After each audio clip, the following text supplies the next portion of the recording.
satisfecho con mis oraciones.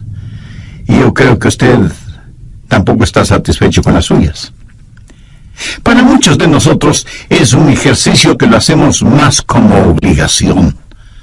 Para otros puede ser una alternativa para la acción o una excusa para la ociosidad. Pero para una gran mayoría es una fuente de poder no aprovechada.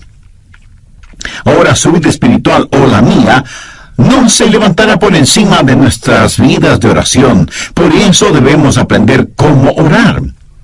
En este pasaje de las Escrituras, Jeremías está en problemas. Y está en problemas por predicar la verdad. Sedequías, el rey, lo ha puesto en prisión. Y ahí en la prisión, Dios misericordiosamente le habla y le invita a orar. Y este es el trasfondo de Jeremías 33:3, donde Dios dice, clama a mí, y yo te responderé. Quiero que note conmigo la orden o mandamiento que Dios dio. No dijo el pedido o la invitación, sino el mandamiento que Dios dio. Le ordenó a Jeremías que orara. Le dijo, clama a mí. Jesús dijo que los hombres deben orar siempre. El apóstol Pablo dijo que debemos orar sin cesar. Este es un mandamiento de Dios Todopoderoso y es quien Dios toma la iniciativa. Dios le dijo a Jeremías, llámame. ¿Alguna vez ha tenido la tarjeta personal de alguien importante con su número telefónico privado y quien se la dio le dijo, llámame? Una vez un presidente de los Estados Unidos hizo eso conmigo. Bueno, me dijo, si puede hacer esto, déjeme saberlo. Esta es mi tarjeta. Llámeme. Y anotó su número telefónico en esa tarjeta. Ese momento no quise que nadie tocara esa tarjeta. Ahora ya no sé ni dónde está. Pero el punto es que si alguien importante le da su tarjeta con el número telefónico personal, eso es un gran privilegio. Y aquí está el Dios Todopoderoso, llegando hasta donde está Jeremías y diciéndole, llámame. Retrocedamos al capítulo 32, verso 17, para ver la clase de persona que hizo esa invitación. Jeremías dice, oh Señor Jehová, he aquí que tú hiciste el cielo y la tierra con tu poder y con tu brazo extendido. No hay nada que sea difícil para ti. Que haces misericordia a millares y castigas la maldad de los padres en sus hijos después de ellos. Dios grande, poderoso, Jehová de los ejércitos es su nombre. Mi amigo, ese Dios es quien dijo, llámame. Él es quien dio su número privado, Jeremías 33:3, y dijo, aquí está mi número privado, quiero que me llames. Es mi invitación para ti. La mayoría de nosotros no podemos sencillamente tomar el teléfono y llamar a los jefesotes en el gobierno, o en los negocios, o en el mundo del entretenimiento. Pero escúcheme, no hay ni uno solo de ustedes que me están oyendo que no puedan hacer contacto con el cielo. Frente a determinadas situaciones, nunca diga que no hay nada que usted pueda hacer, porque sí puede orar. Y la oración no es algo que solo usted puede hacer, es algo que todos podemos hacer. Y porque Dios nos ha pedido que oremos, y porque Dios nos ha invitado a que oremos, y porque Dios nos ha ordenado que oremos, el dejar de orar es un pecado, pero también es una invitación. Y el dejar de orar es un insulto, y también es un privilegio, y el dejar de orar es una necedad, y también es una oportunidad, y el dejar de orar es una tragedia. Y cuando no oramos, pecamos contra Dios, le insultamos a Dios, nos negamos nosotros mismos ese privilegio y entramos en una tragedia colosal y sin embargo, fracasamos en orar. Deseo compartir con usted 10 pequeñas lecciones que he aprendido acerca de la oración. No voy a profundizar en ninguna de ellas porque las comparto con usted como quien está también aprendiendo, no como una persona erudita o graduada en la escuela de la oración.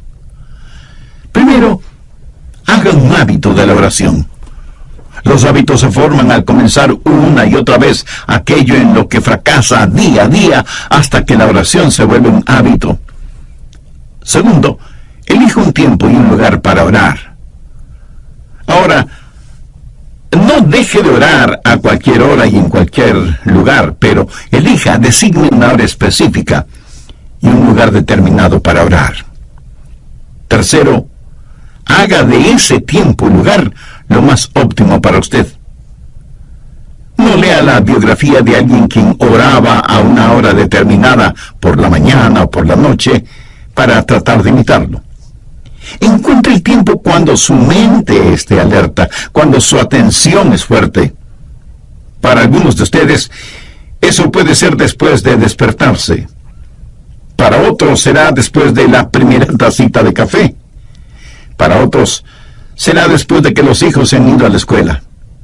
Pero lo importante es que usted encuentre el mejor tiempo, porque no hay nada mágico acerca de determinada hora. Cuarto, cuando vaya a orar, equípese. ¿Qué quiero decir con esto? Sencillamente que tenga su Biblia, un cuaderno para notas, lápiz o bolígrafo o esfero, o como usted lo llame, y su material devocional. Para mí sería casi inimaginable el tratar de tener mi tiempo de oración sin mi Biblia y un cuaderno de notas. Yo espero que Dios me diga algo. Y si Dios me dice algo, quiero estar listo para anotarlo. Y aunque ya lo he dicho antes, lo voy a repetir ahora. La más débil de las tintas es mejor que la mejor memoria. Quinto, comience su oración leyendo la palabra de Dios. No ore primero para después leer la Biblia. Lea la palabra de Dios y después ore. Lo que Dios tenga que decirle a usted es más importante que lo que usted tenga que decirle a Dios, y su oración será mejor nutrida, avivada, entusiasmada, instruida y guiada cuando usted se hunde en la palabra de Dios. Sexto, aprenda a orar durante todo el día. En 1 Tesalonicenses 5:17 leemos: orad sin cesar.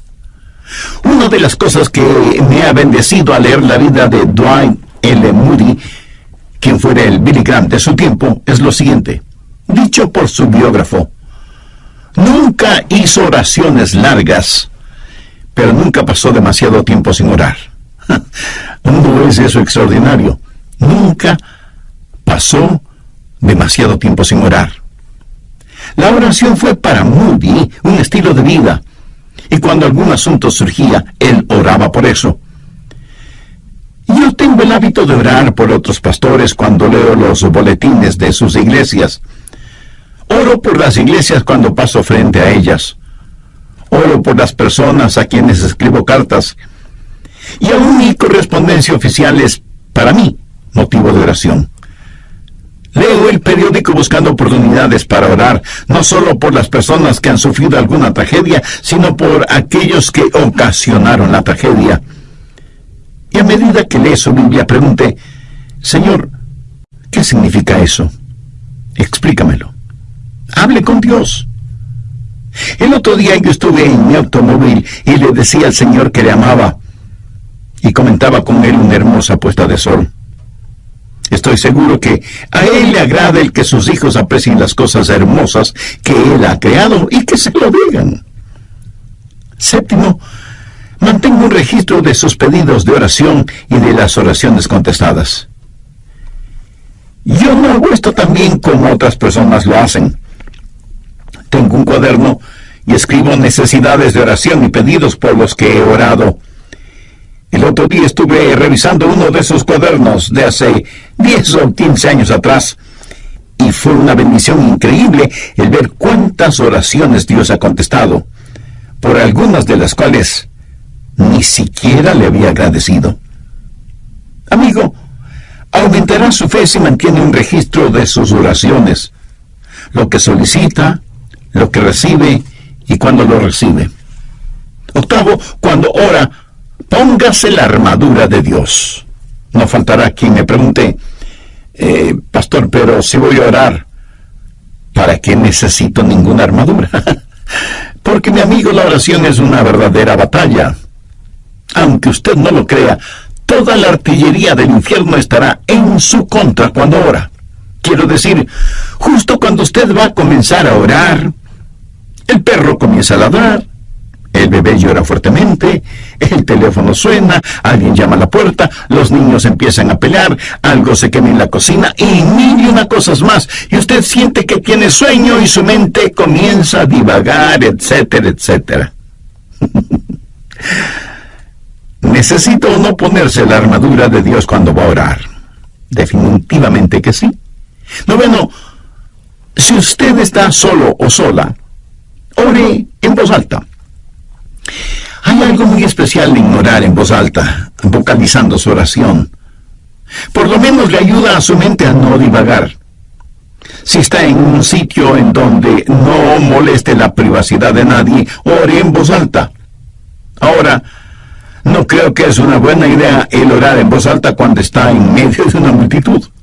Alguien pudiera pensar que usted ha perdido un tornillo en la cabeza y pudiera terminar en el manicomio.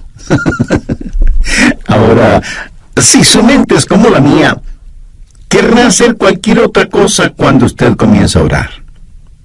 ¿No ha notado cuán difícil es permanecer enfocado cuando empieza a orar? Y es justo cuando comienza a orar que su mente empieza a pensar, bueno, necesito hacer esto y aquello y lo demás allá. Bueno, tengo un secreto que lo leí en alguna parte, lo puse en práctica y da maravillosos resultados, ya se lo diré. 10, si la cosa que distrae su atención de la oración es tan importante y está en su mente, ore por eso. ¿Sabe de lo que estoy hablando?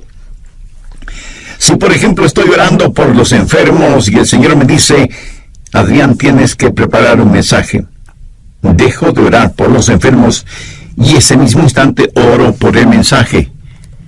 Hecho eso, puedo concentrarme en aquello que está en mi mente y que es el punto central de mi oración. Evidentemente, eso es lo que está en mi subconsciente y por lo cual quiero orar. En Mateo 21:22, el Señor Jesucristo dijo, y todo lo que pidiereis en oración, creyendo, lo recibiréis. Pero quiero que vea una segunda cosa. He hablado del mandamiento de orar. En Jeremías 33:3, Dios dice, clama a mí. Ahora, con el mandato quiero que note la confianza y la seguridad que viene con esa orden. Clama a mí y yo te responderé. Ahora, ¿es esa la verdad o no lo es? Es la verdad. El Dios Todopoderoso ha dicho, y yo te responderé. Eso da confianza, seguridad. Y sea que usted lo entienda o no, es la verdad. Dios responde cuando clamamos a Él. Dios contesta nuestras oraciones. Es promesa de Dios que cuando le pedimos en oración, creyendo, Él nos contesta.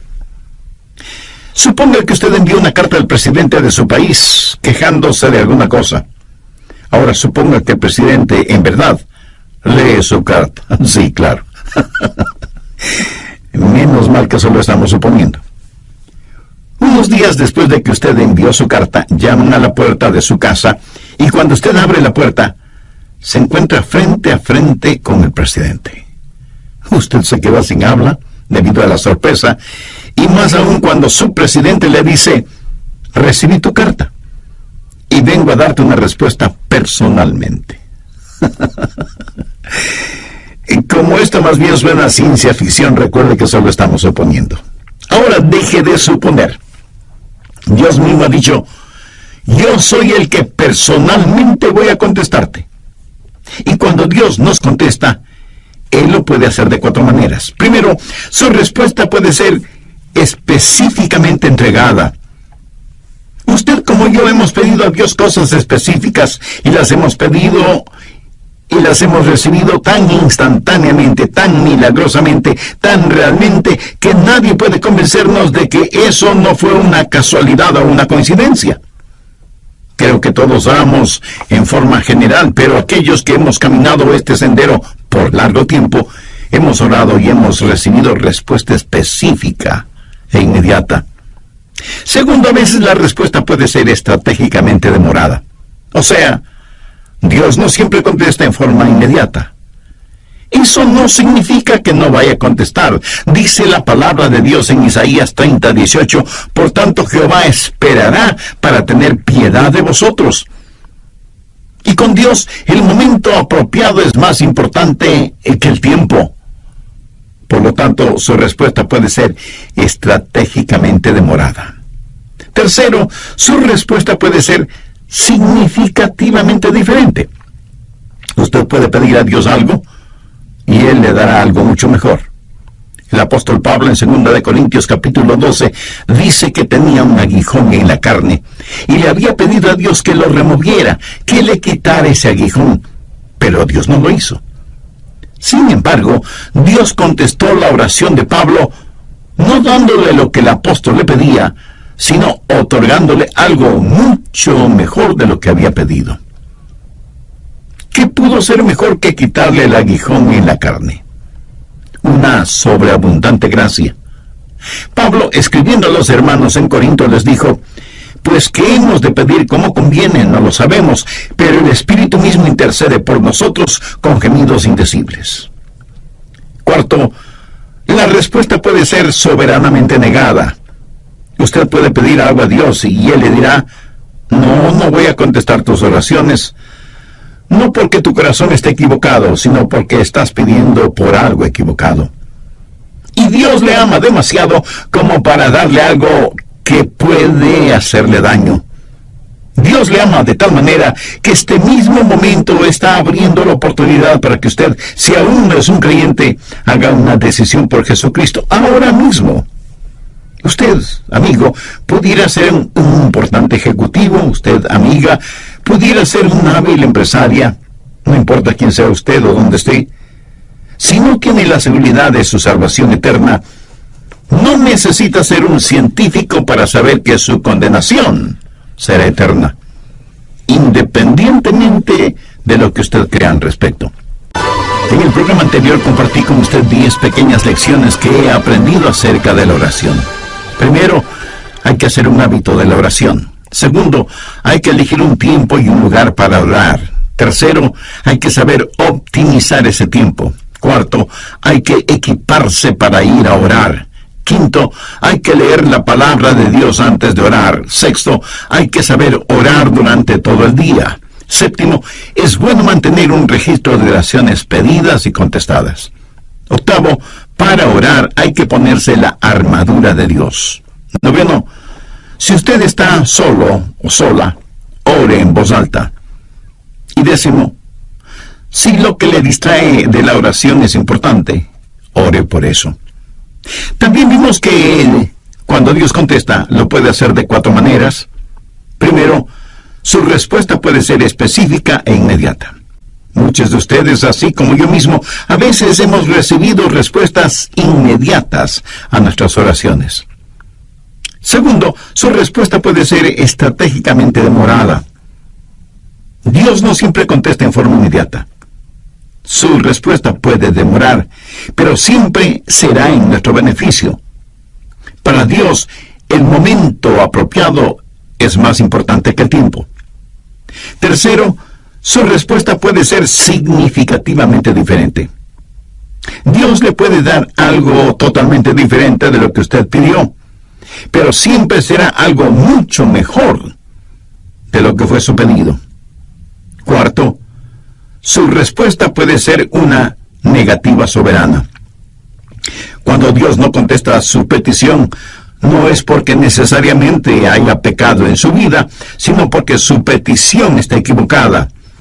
Y Dios jamás le dará algo que pueda dañarle, no importa con cuánta intensidad se lo pida.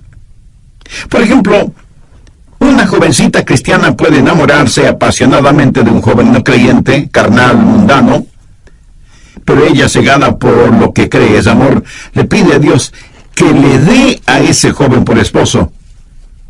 No le pide a Dios que el joven se convierta. Dios, para protegerla, le niega su pedido.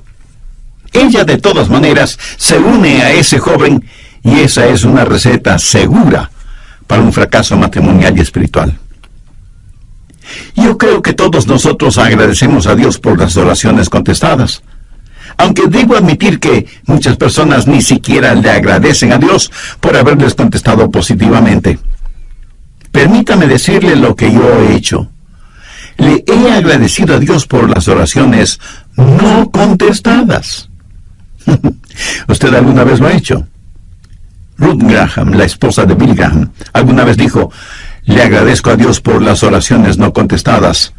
Si Dios hubiera contestado cada una de mis oraciones, cuando le pedí algo, 5 veces me hubiera casado con el hombre equivocado. Y siempre estamos orando, pidiendo cosas. Señor, esto es lo que quiero. Señor, ¿puedes hacer esto por mí?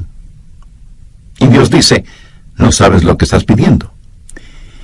Y pienso en algunos personajes bíblicos que pidieron a Dios que les quitara la vida cuando se vieron frente a dificultades. Moisés fue uno de ellos. Elías también le pidió a Dios que le matara. Y Jonás hizo la misma petición. Nosotros estaríamos ya hecho polvo si Dios contestara todas nuestras peticiones. Clama a mí y yo te responderé. Y la respuesta de Dios puede ser sí, no, te daré algo mejor o espera. ¿Qué he compartido con usted hasta este momento? La orden o mandato, la confianza o seguridad, y finalmente veamos la conquista. Clama a mí y yo te responderé y te enseñaré cosas grandes y ocultas que tú no conoces. Dios se ha revelado a sí mismo como un Dios que puede hacer lo que desea hacer. Veamos nuevamente Jeremías 32:17. Oh Señor Jehová, he aquí que tú hiciste el cielo y la tierra con tu gran poder y con tu brazo extendido. No hay nada que sea difícil para ti. Vamos un poco más adelante hasta el verso 27, en donde Dios presenta sus credenciales, por decirlo de alguna forma. He aquí que yo soy Jehová, Dios de toda carne. ¿Habrá algo que sea difícil para mí? En otras palabras, Dios está diciendo que, siendo como es todopoderoso, Él puede hacer aún aquello que desde nuestro punto de vista humano es imposible hacer. Conozco personas que tienen dificultad para creer en milagros. Los científicos, por lo general, y con las debidas excepciones, se identifican como ateos o, a lo sumo, agnósticos. Y pregunto, ¿cómo nadie puede tener dificultad con los milagros si cree en la creación? Si usted puede aceptar Génesis 1:1, de ahí en adelante, todo es más sencillo de creer. La gente habla mucho de las leyes de la naturaleza y realmente no saben de lo que están hablando porque no existe tal cosa como leyes de la naturaleza. Lo que sí existe son las leyes de Dios que la naturaleza obedece. Dios no obedece las leyes de la naturaleza, es la naturaleza la que obedece y con exactitud las leyes de Dios. De paso, bien vale la pena mencionar que la naturaleza obedece mejor las leyes de Dios que los humanos, aunque somos los humanos los que nos hemos puesto la etiqueta de ser inteligentes. Dios lo creó todo, y lo creó como quiso crearlo. Jamás piense que Dios tuvo necesidad de nombrar varios comités de ángeles, serafines y querubines para que le asesoren en cómo debía crearlo todo. Si tal hubiera sido el caso, a lo mejor nada existiría, porque usted sabe cómo marchan las cosas cuando están de por medio los famosos comités, ¿verdad? Pero no permita que nadie le diga que la época de los milagros ya pasó. En Génesis 18:14 encontramos una muy interesante pregunta. ¿Hay para Dios alguna cosa difícil? Mi amigo, el problema no es con Dios y su habilidad. Anota en margen Mateo 17, los versos del 19 al 21. Viniendo entonces los discípulos a Jesús, aparte dijeron: ¿por qué nosotros no pudimos echarlo fuera? La referencia es que ellos habían tratado de sanar a un joven lunático o poseído por el diablo, pero no habían podido hacerlo. Cuando Jesús intervino, sanó de inmediato al joven. Eso motivó que ellos preguntaran a Jesús, ¿por qué nosotros no pudimos echarlo fuera? Jesús les dijo, por vuestra poca fe. Porque de cierto os digo que si tuvierais fe como un grano de mostaza, diréis a este monte, pásate de aquí y allá, y se pasará, y nada os será imposible. Subraye esa última frase, nada os será imposible. Pero este género se refiere a la posesión demoníaca. No sale sino con oración y ayuno. En otras palabras, Jesús les dijo, la razón por la que mi Padre no les contestó no es porque no tenga la habilidad para hacerlo, sino debido a la incredulidad de ustedes. Porque si tuvieran fe aún del tamaño de un pequeño grano de mostaza, podrían decir a un monte, quítate del camino, y se quitaría. Mi amigo, la más pequeña cantidad de fe es mucho más grande que la más grande dificultad. Dios le dijo a Jeremías, clama a mí y yo te responderé, y te enseñaré cosas grandes y ocultas que tú no conoces. Yo creo que la idea aquí es algo que usted nunca ha visto, o algo que ni siquiera puede imaginarlo.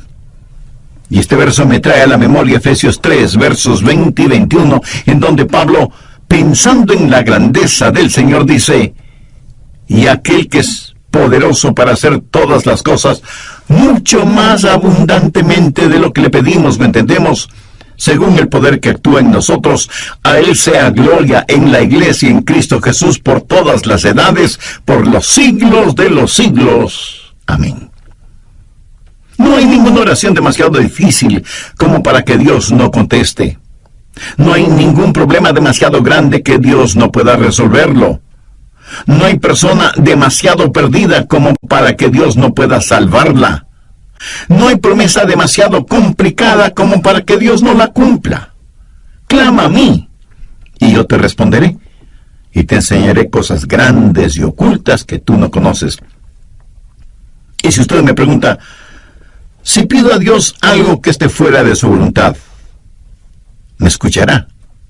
Amigo, debe estar bromeando. Por supuesto que le escuchará, pero no le contestará. Mire lo que dice 1 Juan 5:14. Y esta es la confianza que tenemos en Él, que si pedimos alguna cosa conforme a su voluntad, Él nos oye. Sabiamente se ha dicho que nada está fuera del alcance de la oración, sino aquello que está fuera de la voluntad de Dios.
Ahora, usted no querrá nada que no sea la voluntad de Dios para usted, ¿verdad?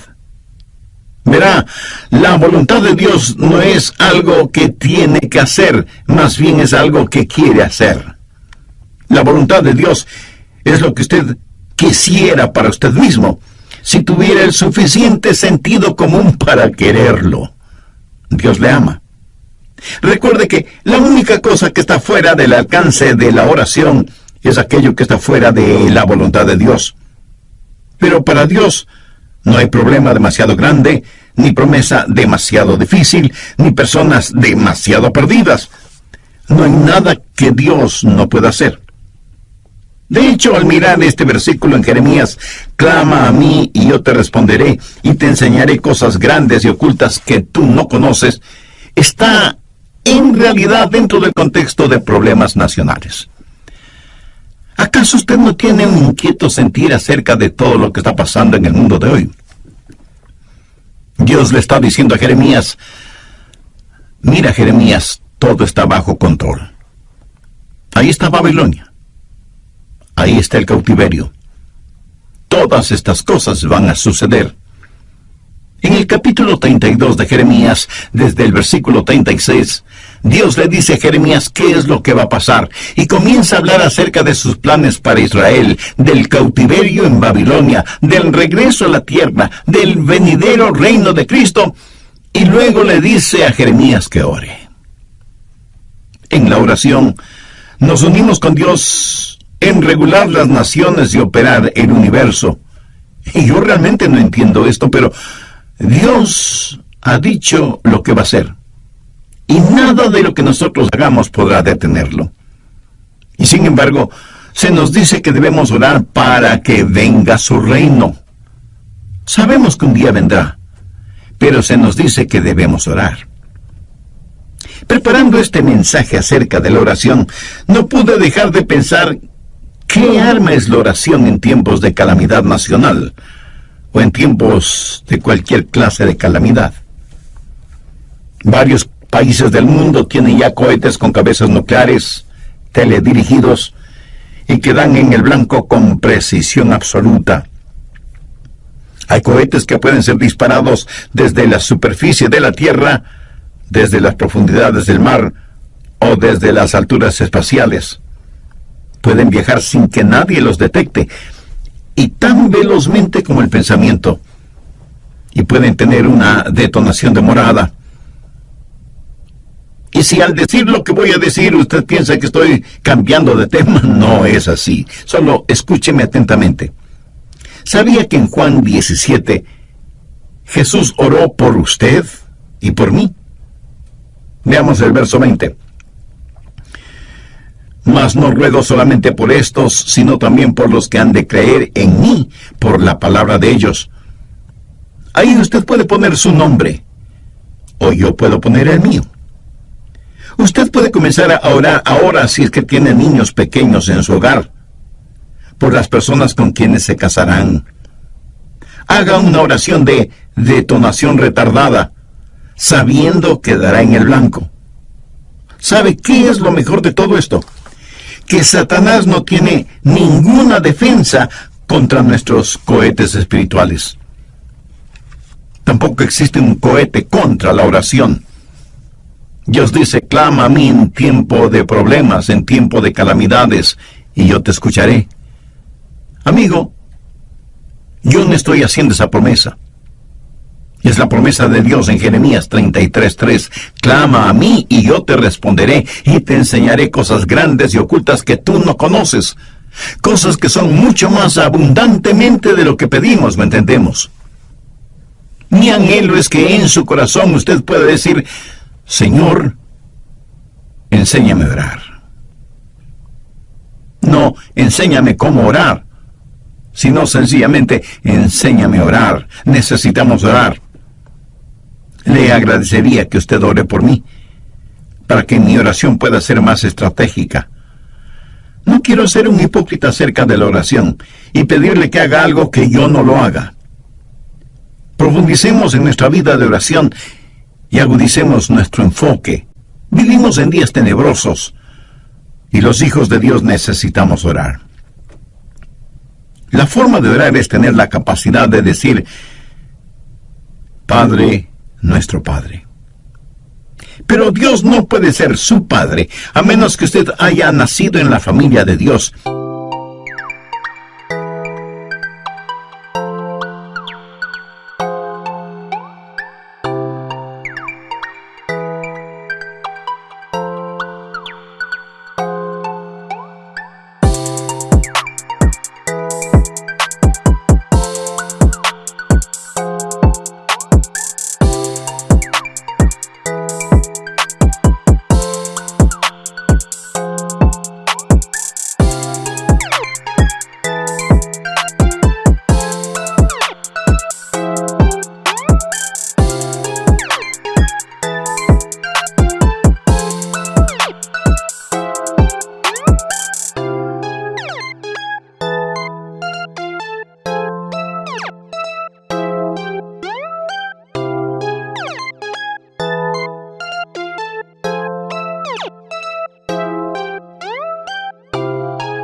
para eso, la Biblia dice que hay que nacer de nuevo. Cuando usted recibe a Jesucristo como su Salvador y Señor, ese momento Él se vuelve su Salvador, su mediador entre el hombre y Dios el Padre. Cuando lo recibe, usted nace en la familia de Dios y puede orar en el nombre de Jesús. El mismo Señor Jesucristo dijo, si algo pidiereis en mi nombre, lo haré. Pero usted no puede pedir nada en nombre de Jesús hasta que le haya recibido como Señor y Salvador. Si usted todavía no es salvo, puede serlo este mismo momento. Puede tener esa seguridad ahora mismo. Y si entre quienes me están escuchando hay alguien que no conoce a Cristo en forma personal, donde quiera que usted esté, quien quiera que usted sea, Cristo está esperando su invitación para entrar en su corazón y darle vida eterna. La Biblia dice, cree en el Señor Jesucristo y será salvo. Crea que Él es el Hijo de Dios que pagó por sus pecados, derramando su preciosa sangre en la cruz del Calvario. Crea que Dios, el Padre, le levantó con poder de entre los muertos. Crea que Él no solo puede salvarle, sino que quiere salvarle si solo confía en Él. Si este mismo instante usted confía sinceramente en Él y le recibe como su Salvador y Señor, sus pecados le serán perdonados inmediatamente. Cristo morará en usted permanentemente y el cielo será su morada eternamente. Si tiene ese deseo y necesidad espiritual, le invito a orar una sencilla oración. Use sus propias palabras. Converse con Dios y dígale, querido Dios, anhelo que esta oración pueda llegar a ti. En realidad no estoy acostumbrado a orar. Y no sé si lo que te estoy diciendo es orar o no. En todo caso, vengo a ti porque me reconozco pecador.